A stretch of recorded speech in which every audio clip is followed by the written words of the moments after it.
बूढ़ी औरत और अमीरुल मोमिनीन हज़रत उमर बिन ख़त्ताब का एक मशहूर दिलकश वाक़या। प्यारे दोस्तों, अस्सलाम वालेकुम। आप देख रहे हैं इरफानी नेटवर्क और मैं हूं मोहम्मद इरफान, झारखंड। आज अमीरुल मोमिनीन हज़रत उमर, अल्लाह तबारक व तआला ने वो सल्तनत अता किया कि दुनिया के एक तिहाई हिस्से में हज़रत अमीरुल मोमिनीन हज़रत उमर बिन ख़त्ताब की हुकूमत चलती थी, जिनके नाम से कैसर व किसरा कांप उठता था, जिनके नाम से बादशाह रोम भी कांप उठता था। दरिया को अगर खत लिख दे उमर तो दरिया बहना चालू कर देता था। वो हज़रत उमर एक बूढ़ी औरत के सामने क्यों कांपने लगे, चलिए आपके सामने एक दिलकश वाक़या रखते हैं। प्यारे दोस्तों, आज दुनिया भर में जो बादशाह हैं, जो राष्ट्रपति, जो प्रधानमंत्री हैं, जो राजा हैं, उनकी हुकूमत करने का अंदाज कैसा है और अमीरुल मोमिनीन हज़रत उमर बिन ख़त्ताब की हुकूमत करने का अंदाज कैसा था, समाअत फरमाएं। एक बार का वाक़या है कि अमीरुल मोमिनीन खलीफतुल मुस्लिमीन हज़रत उमर बिन ख़त्ताब सुबह सादिक के वक्त चादर ओढ़े रियाया का हाल चाल जानने के लिए सुबह सादिक के वक्त निकल पड़ते हैं। दोस्तों, हज़रत उमर बिन ख़त्ताब का ये मामूल हुआ करता था कि वो रात के वक्त रियाया का हाल जानने के लिए वो रात को चुपके से निकला करते और जगह जगह जाकर ये देखते कि उनकी रियाया का क्या हाल है। कहीं कोई भूखा तो नहीं है, कहीं किसी गरीब पर जुल्म तो नहीं हो रहा है। लेकिन एक दिन वो रात को नहीं निकल पाए थे, इसीलिए आज सुबह सादिक के दिन हज़रत उमर एक चादर ओढ़कर सुबह सुबह फजर के बाद निकल पड़ते हैं। रास्ते में देखते हैं कि एक बूढ़ी औरत बड़े परेशान हाल अपने घर के सामने बैठी हुई है।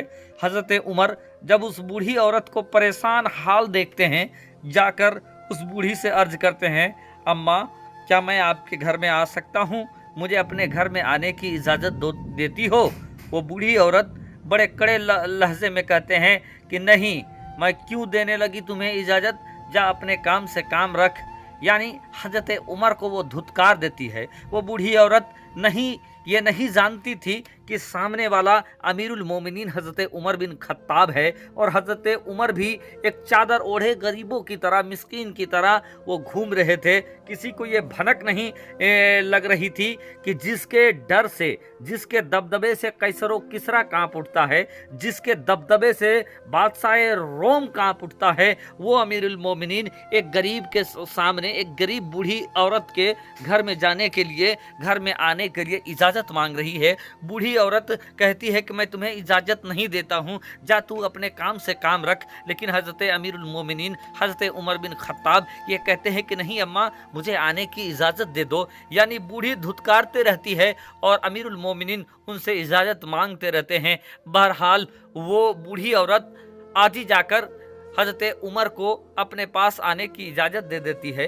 अब हज़रत उमर जब उनके पास आते हैं, आकर पूछते हैं कि अम्मा, बड़ा खस्ता हाल नज़र आ रहा है, बड़ा परेशान हाल हो, क्या हुआ है? वो कहती है, वो बूढ़ी औरत कहती है, मेरा शौहर नहीं है, मैं बेवा हूँ, अल्लाह ने मुझे औलाद नहीं दिया है और मुफलिसी की ज़िंदगी जी रहा हूँ और मेरे ऊपर 25 दिरहम का कर्ज भी हो गया है। लेकिन अमीरुल मोमिनीन हज़रत उमर को मेरे बारे में कुछ भी ख्याल नहीं है, वो मेरा सूद भी नहीं ले रहे हैं, मेरा हाल चाल भी नहीं ले रहे हैं। मैं बड़ा गुस्से में हूँ और मैं बूढ़ी हो चुकी हूँ, मैं कभी भी मेरी मौत हो सकता है और जब मेरा मौत होगा तो मैं आका के दरबार में जाकर उमर का शिकायत करूँगा। और ये लहजा जब बूढ़ी औरत कहती है कि मैं आका के दरबार में जाकर उमर शिकायत करूंगी कि उमर ने मेरा ख्याल नहीं रखा, अब हज़रत उमर के ऊपर लर्जा तारी हो जाती है।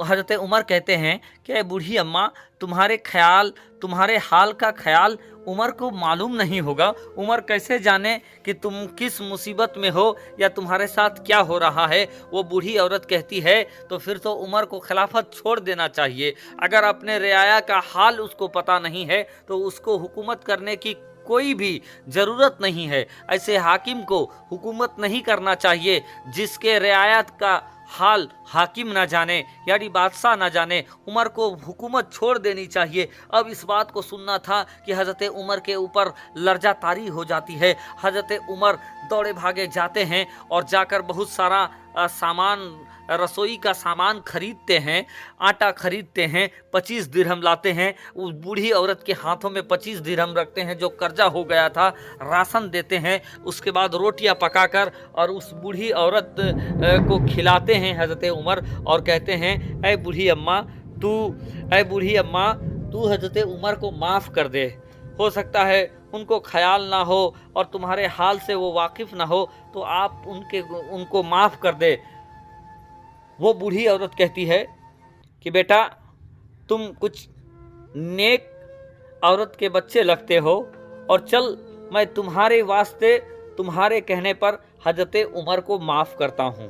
अब क्या है तो दोस्तों, हज़रत उमर ने ये जब सुना कि चल तुम्हारे वास्ते मैं माफ़ करती हूँ उमर को, तो हज़रत उमर ये कहते हैं कि ऐसे नहीं अम्मा, तुझे मुझे लिख कर देना पड़ेगा कि तूने उमर को माफ़ कर दिया है।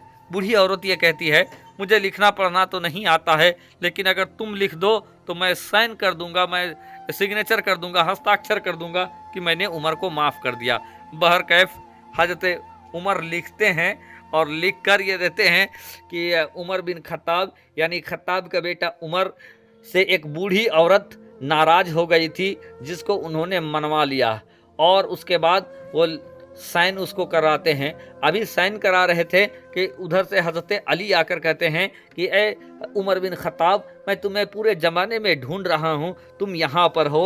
हज़रत उमर ने उनसे कहा कि ये बूढ़ी औरत मुझसे नाराज़ थी और मैं इसकी नाराज़गी को दूर करने के लिए मैं यहाँ पर मौजूद हूँ। और देखें ए अली, आप मेरे यार भी हो और ए अली, मुझे ये लगता है कि मैं आपसे पहले मर जाऊँगा, तो ए अली, मैंने इस बूढ़ी औरत से ये लिखवा लिया है कि इसका दिल मेरे से टूटा था, लेकिन मैंने इससे माफ़ीनामा लिखवा लिया है।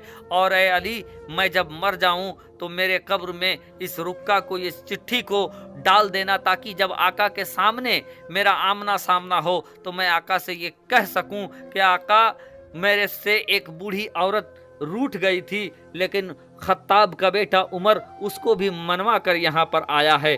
तो ये हुआ करता था हुक्मरानी करने का अंदाज मुस्लिम बादशाहों का। बूढ़ी औरत जैसे ही जानती है कि यही अमीरुल मोमिनीन हज़रत उमर है, हैरान हो जाती है बूढ़ी औरत। अब उमर कहते हैं कि ऐ बूढ़ी अम्मा, तुम अपनी वादे से मुकरना नहीं, तूने साइन किया है। बूढ़ी भी हैरान हो जाती है।